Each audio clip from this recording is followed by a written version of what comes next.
अग्निः प्रजापतिः मेधाविन्द्रश्च वायुश्च मेधां दाता दधातु मे। हमारे आज के तृतीय दिवस के तृतीय सत्र इस नारी सम्मेलन के अध्यक्ष के रूप में हम सब के बीच में उपस्थित वेद और शास्त्रों को आर पार संपूर्णतया हृदयंगम करने वाली आदरणीय डॉक्टर सूर्या देवी चतुर्वेदा जी, हमारे इस कार्यक्रम में मुख्य वक्ता के रूप में उपस्थित आदरणीय श्रीयुत कमलेश कुमार चौकसी जी, मेरे पश्चात जिनके उद्बोधनों को हम सब लोग सुनेंगे और हम सब के जो चिर परिचित हैं, हम सब के बीच में ही जिन्होंने इस जोधपुर को अपनी कर्मस्थली बनाई हुई है, आदरणीय श्रीयुत डॉक्टर राम नारायण शास्त्री जी, उपस्थित समस्त विद्वज्जन जिनके सुमधुर भजनोपदेशों का हमने श्रवण किया और आगे करेंगे, आदरणीय कल्याणी जी, आदरणीय श्रीयुत सत्येंद्र जी और दर्शक दीर्घा में पीछे की ओर बैठे हुए आदरणीय अरुण जी, मंत्री मुंबई आर्य प्रतिनिधि सभा, आदरणीय आचार्य बाचोनिधि जी, आर्य प्रतिनिधि सभा राजस्थान के प्रधान आदरणीय श्रीयुत भाटी जी, उपस्थित समस्त अपने अपने क्षेत्र में कृतभूरि परिश्रम विद्वज्जन, संन्यस्तवृंद, वानप्रस्थवृंद, दूर सुदूर स्थानों से समागत अभ्यागत महानुभाव, श्रेष्ठ श्रोताओं, मातृशक्ति, आज के इस नारी सम्मेलन के अंतर्गत हम लोग कुछ विचार करेंगे और संयोजिका महोदय ने मुझे समय नहीं दिया है, तो मेरा जब तक मन करेगा तब तक मैं बोलूँगा और दोष उनका माना जाएगा, मेरा नहीं माना जाएगा। मैं आपसे निवेदन करूँगा, थोड़ा सा ताली मत बजाइए, थोड़ा सा आपसे निवेदन है कि जुड़ने का प्रयत्न करेंगे और मैं कुछ ऐसे बिंदुओं पर आपका ध्यान केंद्रित करवाना चाहूँगा। मैं आपसे ये नहीं कहूँगा कि नारी आज जाग गई है, नारी शक्ति जिंदाबाद, इंकलाब जिंदाबाद, पुरुषों के विरुद्ध आंदोलन खड़ा कर दो, इनको लेकर के दबाने का प्रयत्न करो। ये सारी चीजें वैदिक मंच और आर्य समाज के मंचों से नहीं की जाती हैं, लेकिन एक चीज पर आपके सौभाग्य को मैं स्मरण दिलवाने का प्रयत्न करूंगा। वैदिक संस्कृति की पूरी परंपरा को आप देखेंगे तो आपको देखने से ये पता चलेगा, हमारे यहां इस बात को स्वीकार किया गया है कि जो गाय खूंटे से बंधी रहती है उस गाय को हम पालतू कहते हैं, जो गाय खूंटे से अलग हो जाती है उस गाय को हम फालतू कहते हैं। जब विद्वानों से पूछा गया घर का खूंटा कौन होता है, तो उन्होंने कहा स्त्री ही घर का खूंटा होती है, और जो परिवार इस खूंटे के साथ में बंधा रहता है वो परिवार उन्नति को प्राप्त होता है। कभी अगर आपको घर में ये देखना है कि नारी है या नहीं है, तो आपको पूछने की जरूरत नहीं पड़ेगी। हमारे भोपाल के एक बहुत बड़े कवि हुए, वो संस्कृत के भी विद्वान थे, उर्दू और फारसी के भी विद्वान थे। बुद्धदेव विद्यालंकार जी के शिष्यों में उनकी गिनती होती थी। उन्होंने एक पंक्ति लिखी थी, नारी का घर में स्थान क्या होता है, तो वो ये कहते हैं, घर की बेतरती ही कहती है कि वो घर में नहीं है। अगर घर में बाथरूम का सामान किचन में मिले और किचन का सामान बेडरूम में मिले, तो आप ये समझ लेना घर के अंदर नारी नहीं है, वो बाहर गई हुई है। हम लोग घर के अंदर नारी से लड़ते बहुत हैं, लेकिन समझ में उस दिन आती है जिस दिन वो मायके चली जाती है कि स्थिति हमारी क्या होती है।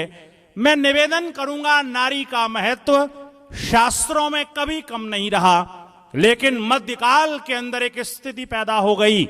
आप स्मरण करके देखिएगा, चाहे आप गार्गी को उठा करके देख लीजिए, अकेली पूरी उस सभा के अंदर जहां महर्षि याज्ञवल्क्य का कोई तोड़ नहीं था, जिस समय सारी गायों को उन्होंने हकवा लिया लेकर के, वहां पर विदग्ध शाकल्य जैसे विद्वान बैठ करके चुपचाप चुपचाप धीरे धीरे मन मन में रोष तो प्रकट कर रहे थे कि भला आदमी अकेले ही सारी गाय हजम कर गया, एक दो हमको भी दे देता, 1000 गाय कम नहीं होती हैं, सारी की सारी लेकर के चला गया।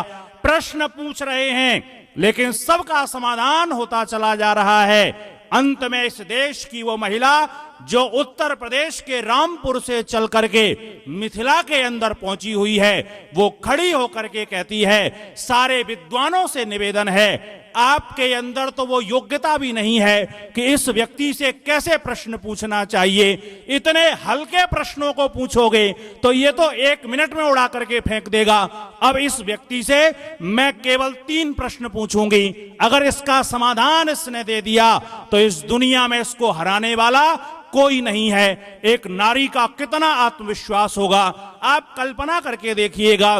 वो नारी का ही रुतबा था जब आचार्य शंकर शास्त्रार्थ की दुंदुभी बजाते हुए चारों ओर भ्रमण कर रहे हैं, जो सामने आता है परास्त कर देते हैं। मंडन मिश्र और उनका शास्त्रार्थ होना है, दुनिया के सबसे बड़े 2 पंडित बैठे हुए हैं। अब उनके शास्त्रार्थ का निर्णय करने के लिए कि कौन विजयी हुआ कौन परास्त हुआ, कौन निर्णय करेगा, तो आचार्य शंकर से मंडन मिश्र ने कहा था, हमसे बड़ा विद्वान कोई होना चाहिए जो हमारा निर्णय करे, कौन जीता कौन हारा। तो कहा, हमसे बड़ा विद्वान तो आज इस धरती पर कोई नहीं है। तब मेरे देश की वो नारी जिसको भारती के नाम से हम जानते हैं, मंडन मिश्र की वो पत्नी खड़ी हुई थी और उसने कहा था, आप दोनों भले मानसों को क्या मैं दिखाई नहीं दे रही हूं, मैं तुम्हारा निर्णय करूंगी, शास्त्रार्थ करने के लिए तैयार हो जाइए। जिस आचार्य शंकर की विजय यात्रा रोकने की किसी विद्वान में सामर्थ्य नहीं थी, मेरे देश की नारी ने उस आचार्य शंकर की विजय यात्रा को रोका था। और वहां पर जब प्रश्न किए थे, वो प्रश्न भले ही कामशास्त्र के थे, लेकिन आचार्य शंकर के पास उन प्रश्नों का कोई समाधान नहीं था। ये इस देश की नारी का रुतबा था। क्या रुतबा रहा होगा? मेरा ऋषि लिखता है, इस देश के अंदर जब तक केकई जैसी नारियां हुई थी, इस देश के अंदर कुंती जैसी नारियां जब हुई थी, आपको आश्चर्य होगा, महाभारत काल के अंदर अथर्ववेद की सबसे बड़ी विदुषी अगर कोई थी तो वो कुंती थी। अगर आचार्य व्यास को भी कहीं कोई शंका अथर्ववेद पर हो जाती थी तो कुंती से समाधान करने के लिए आते थे। ये नारियों का रुतबा हुआ करता था, लेकिन ये परंपरा आगे सरकती हुई चली आई। बंधुओं, एक दुर्भाग्य आप देखिए, इस पूरी धरती के अंदर लगभग 2 अरब 30 करोड़ ईसाई हैं, पर आपको आश्चर्य होगा, ये सारे लोग नारियों की उत्थान की बात करने वाले। आज तक किसी भी ईसाई ने किसी भी महिला को अपने आप पोप नहीं बनाया। इस धरती पर लगभग 1.5 अरब मुसलमान हैं, लेकिन आज तक किसी मुसलमान ने किसी महिला को कभी भी मौलाना नहीं बनाया। इस धरती के अंदर लगभग 1 करोड़ आप देखेंगे बौद्ध आपको दिखाई देंगे, आज तक किसी महिला को दलाई लामा नहीं बनाया।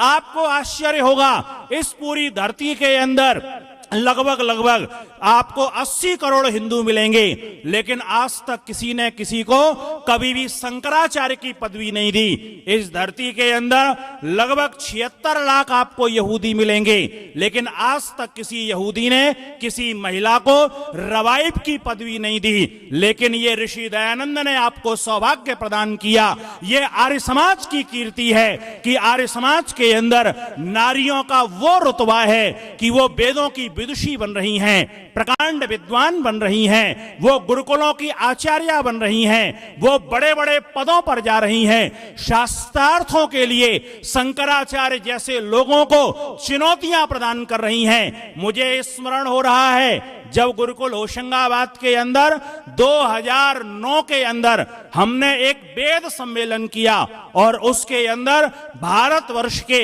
100 वेद पाठी विद्वानों को निमंत्रित किया।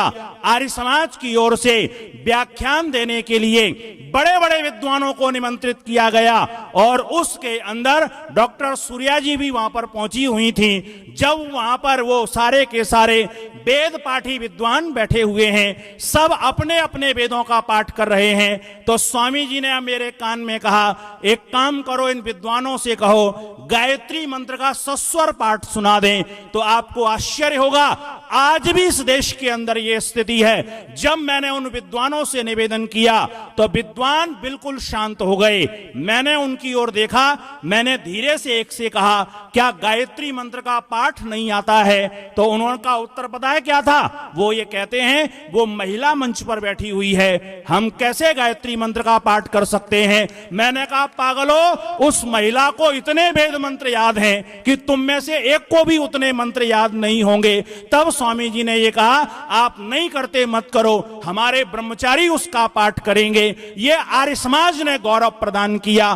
तब मेरा ऋषि लिखता है, सब सुधारों में सुधार, सब कल्याणों में कल्याण स्त्री शिक्षा में ही निहित है। अगर मेरे देश की नारी पड़ी हुई होगी तो ये सारे के सारे समाज को आगे ले जाने की शक्ति अपने अंदर रखती है। लेकिन आपसे मैं निवेदन करूंगा, जागने का तात्पर्य ये नहीं है पुरुषों का प्रतिविरोध करना।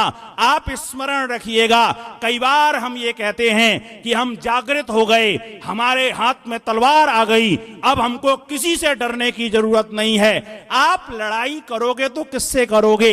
ये जो पुरुष हैं, ये आपके पिता के रूप में हैं, ये आपके पति के रूप में हैं, ये आपके बेटे के रूप में हैं, ये आपके भाई के रूप में हैं। लड़ने की आवश्यकता नहीं है।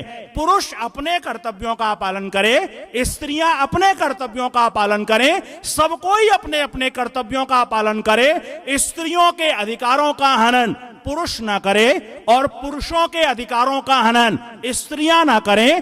दोनों अपने अपने दायित्वों का निर्वहन करेंगी, ये समाज उन्नति के रास्ते पर जाएगा। जब वेद से पूछा गया दुनिया की नारियां कैसे उन्नति को प्राप्त होंगी, तो वेद ने एक सुंदर सा उपदेश दे दिया। और मैं निवेदन करूंगा, अगर ये वेद का उपदेश और संदेश प्रत्येक नागरिक अपने हृदय के अंदर स्थापित कर ले तो दुनिया में उसकी पदवी को कोई नहीं छीन सकता है। वो उपदेश और आदेश क्या है? अगर वो उपदेश आपके जीवन में आ जाए तो इस दुनिया को फिर राम का इंतजार नहीं करना पड़ेगा, इस दुनिया को जो है कृष्ण का इंतजार नहीं करना पड़ेगा। इस दुनिया के अंदर ऋषियों की परंपरा आना प्रारंभ हो जाएगी। फरीदाबाद के अंदर एक जगह मेरा व्याख्यान हो रहा था, सैनिक कॉलोनी उसका नाम है। वहां पर नारी सम्मेलन चल रहा था, सारी की सारी महिलाएं थीं, पुरुष केवल मैं अकेला था। वहां पर व्याख्यान चल रहे, साहब वहां प्रारंभ ही हर कोई यहीं से कर रहा था। नारियां जाग गई हैं, हमको कमजोर मत समझना, राम को हमने जन्म दिया, कृष्ण को हमने जन्म दिया, सारे महापुरुषों को हमने जन्म दिया। जब मेरा नंबर आया तो मैंने उनसे निवेदन किया, आप जी जाग गए, बहुत अच्छा हुआ, मैं मानता हूं राम को आपने जन्म दिया, कृष्ण को आपने जन्म दिया, तो ये रावण क्या हमने पैदा कर दिया? ये कंस हम लोगों ने पैदा कर दिया? ये भी तो आपने ही किया है। अगर आपने अच्छा किया तो आपने बुरा भी किया, इसलिए महत्व इस बात का नहीं है आपने क्या किया। आपको हर समय अच्छा करने की सोचना है। वेद संदेश देता है, दुनिया की नारियां कब श्रेष्ठ होंगी, दुनिया के नारियों के अंदर कब वो सुंदर से भाव स्थापित होंगे। वेद कहता है, अदा पश्यस्व मोपरी संतराम पादकौ हरः माते कश प्लकौ दिशन स्त्री ही ब्रह्मा बभूविथा। वो नारियां ब्रह्मा होती हैं। परमेश्वर ने दुनिया का निर्माण किया, इसलिए वो ब्रह्मा बना। इस दुनिया का भरण पोषण वो करने वाला है। ऐसे ही परिवार के अंदर नारियों के अंदर वो शक्ति होती है, घर को सुंदर बनाने की सामर्थ्य होती है, इसलिए उनको ब्रह्मा ब्रह्मा कहा गया है, लेकिन कौन सी नारी ब्रह्मा होगी? तो 4 कसौटियां दे दी। अब आप अपने जीवन में देख लीजिए, अगर ये 4 कसौटियां हैं तो आप सच्चे अर्थों में ब्रह्मा रूपी नारी हैं, और अगर ये 4 कसौटियां नहीं हैं तो जीवन के अंदर कहीं ना कहीं सुधार करना पड़ेगा। वेद कहता अधा पश्वस्व, श्रेष्ठ नारी कौन होती है? जो नीचे देख करके चलती है, मोह परी, ऊपर देख करके नहीं चलती है। ये नीचे देखने का तात्पर्य क्या है? एक तात्पर्य ये है, इन आंखों के अंदर लज्जा होनी चाहिए, जीवन के अंदर उच्छृंखलता लाने का प्रयत्न ना करें, अर्थात नीचे की ओर को देख करके चलें। दूसरा, नीचे की ओर देखकर चलने का तात्पर्य यह है कि पति की जेब अगर 1000 रुपए में घर चलाने को अलाउ करती है तो आप 1100 रुपए खर्च मत कीजिए, आप 900 रुपए में अपने घर को चला दीजिए। आपके घर का परिवेश क्या कह रहा है? आपका पति अगर महीने में 10,000 कमा करके लाता है और 12,000 का आपका खर्चा है, तो आप एक अच्छी गृहिणी नहीं हो सकती हैं, आप एक अच्छी नारी नहीं हो सकती हैं। नारी कभी ऊपर की ओर को नहीं देखती है, वो ये नहीं देखती है कि मेरी पड़ोसन 1600 रुपए की साड़ी लेकर के आई है तो मैं 2000 की लेकर के आऊंगी। उसको इससे कोई मतलब नहीं होता है कि मेरी सहेली क्या लेकर के आई है, उसको यह मतलब होता है मेरा घर मुझे क्या अनुमति दे रहा है, मेरा परिवार मुझे क्या अनुमति दे रहा है, मेरे अंदर कहीं ऐसा तो नहीं है आमदनी अठन्नी और खर्चा रुपया। अगर खर्चा रुपया है तो मेरे पास आमदनी भी 2 रुपए की होनी चाहिए। यह समझदार नारी की पहचान होती है। एक महिला प्रातः काल के समय में अपने पति देवता से कहती है, पति देवता आपसे एक निवेदन है, हमारी जो टीवी है ये पुरानी हो गई है, एक नई टीवी हमको लेनी है। तो पति ने कहा पुरानी हो गई है लेकिन सब कुछ इसमें अच्छा है और हम 2 प्राणी घर में हैं, पूरे दिन मैं बाहर रहता हूं, तुम अकेली रहती हो, 2 टीवी का करोगी क्या? तो उसने कहा देखो जी ऐसा है कि ये टीवी बैठक में लगी हुई है, मुझे सारा दिन किचन में रहना पड़ता है, नई वाली टीवी हम लाएंगे, उसको बैठक में लगाएंगे, इज्जत भी हमारी बढ़ेगी, और ये टीवी जब वहां पर लगेगी तो उसका एक फायदा होगा, जब मैं किचन में रहती हूं तो मेरे जो पसंदीदा नाटक हैं उनको मैं देख नहीं पाती हूं, और वहां पर जब ये रहेगी तो मैं उनको देख पाऊंगी, इसलिए दूसरी टीवी चाहिए। पति ने व्यवस्था की, जैसे तैसे टीवी लेकर के आ गया। अगले महीने उसने कहा जी देखो ऐसा है, जो ये हमारी कार है ना ये बहुत पुरानी हो गई, जब मैं इसमें बैठती हूं तो मेरी इज्जत थोड़ी सी डाउन हो जाती है, इसलिए BMW तो घर के अंदर होनी चाहिए। उसने कहा पागल, तू मुझे समझती क्या है? इतनी महंगी कार 50 लाख की मैं कैसे लेकर के आऊंगा, मैं नहीं ला सकता हूं। बोले नहीं देखो वो तो लेना ही पड़ेगी। जैसे तैसे बेचारे ने अगले महीने कार ली। तीसरे महीने उसने कहा हमारे जोधपुर के अंदर एक बहुत अच्छी कॉलोनी कट रही है और बहुत अच्छा उसका फेस है, सुंदर वातावरण बना हुआ है, वहां पर प्लॉट बुक हो रहे हैं, एक प्लॉट हमें भी बुक करवाना है। उसने कहा एक बात बता, तेरे दिमाग में ये हर महीने खुरापात कहां से आता है? पहले महीने में टीवी चाहिए, दूसरे महीने के अंदर गाड़ी चाहिए, तीसरे महीने में फ्लैट बुक करवाना है, ये इतना तूने मुझे समझ क्या रखा है? तो चिल्लाते हुए कहती है वो बगल वाले भाई साहब हैं, वो भी तो आपके ऑफिस में काम करते हैं। बोले हाँ वही करते हैं। बोले जितनी तनख्वाह आपको मिलती है उतनी उनको मिलती है? बोले हाँ उतनी उनको मिलती है। तो बोले उनसे मेरा क्या लेना देना? बोले एक बात बताओ, जब वो पहले महीने टीवी ले सकते हैं, दूसरे महीने में गाड़ी ले सकते हैं, तीसरे महीने में जमीन बुक कर सकते हैं, तो तुम क्यों नहीं कर सकते हो जब दोनों को बराबर तनख्वाह मिलती है?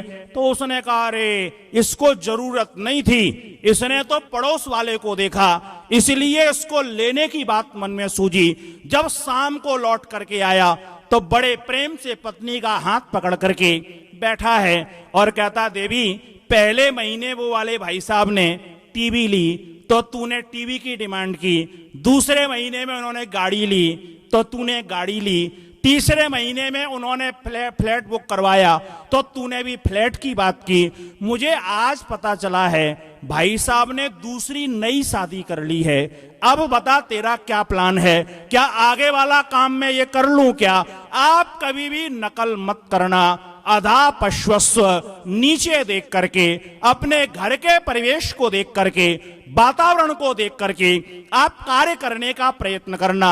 ये पहली शर्त वेद ने दे दी कि अगर नारी को अपना घर संभालना आ गया, अगर नारी गड़बड़ हो गई तो घर भूतन का डेरा बन जाएगा, और नारी अगर ठीक हो गई तो घर स्वर्ग के अंदर परिवर्तित होने वाला है। इसलिए नारी के अंदर बहुत दायित्व और कर्तव्य की स्थिति होनी चाहिए। आगे उन्होंने कहा संतराम पादकौ हरः, जब वो अपने कदमों को रखे तो बहुत संभाल करके रखे, उसके कदमों के अंदर कभी भी ऐसा आचरण ना आ जाए। क्योंकि एक बात का स्मरण रखना, अगर पुरुष कोई गलत काम करता है तो केवल एक कुल बदनाम होता है, अगर स्त्री के कदम गलत रास्ते पर चले जाएं तो दो कुल बदनाम होते हैं। और ये याद रखिएगा, स्त्रियों को अपने कदमों को बहुत संभाल करके रखना चाहिए। अगर उनके कदम सही दिशा में हैं, चाल चलन उनका सही है, तो वो एक योग्य नारी हो सकती है। आगे बढ़कर के कहा माते कश प्लको दिशन, जिस स्त्री के कश और प्लक अर्थात पैरों की पिंडलियां और नाभि दिखाई ना देती हो, अर्थात वो ऐसे वस्त्र पहनती हो जितने अंग को ढकना है उतने अंग उसके ढके हुए होना चाहिए। व्यर्थ का प्रदर्शन करना उसके जीवन का अंग नहीं है। स्वतंत्र होने का ये मतलब नहीं है कि हम स्वच्छंद होकर के कुछ भी करना प्रारंभ कर दें। स्वतंत्रता का तात्पर्य यह है अपने कर्तव्यों को विशेष रूप से करने की शक्ति अपने अंदर पैदा कर लेना। इसलिए अगर जीवन के अंदर हमें सही कर्तव्यों के साथ जीना आ जाए, अपने कर्तव्यों की सही सही विवेचना करना आ जाए, तो दुनिया के अंदर ये स्मरण रखना, नारियों का ये सम्मेलन करना सार्थक हो जाएगा। ये आर्य समाज का ही गौरव है। आपको कहीं महिला सम्मेलन, नारी सम्मेलन होते हुए नहीं दिखाई देंगे। ये केवल और केवल आर्य समाज के अंदर है कि वहां पर कोई छोटे से छोटा कार्यक्रम हो, बड़े से बड़ा कार्यक्रम हो, स्त्रियों को हम लेकर के चलते हैं। और शास्त्र ने यह कह दिया कि जीवन के अंदर दोनों आपस में सामंजस्य करके, एक मन होकर के, एक विचार होकर के जब उन्नति करेंगे, क्योंकि ये याद रखना ना कोई बड़ा है ना कोई छोटा है, सबके अपने कर्तव्य हैं, सबके अपने दायित्व हैं। जब जिसका कर्तव्य हो वो आगे बढ़कर के अपना काम कर ले, और जो आगे बढ़कर के काम कर रहा है दूसरा पीछे से उसको सहारा दे दे। जो नारियों के काम है उसमें वो आगे हो जाएं, पुरुष पीछे से सहारा दे दे, और जो पुरुषों के काम है उसमें पुरुष आगे हो जाएं, नारी पीछे से सहारा दे दें।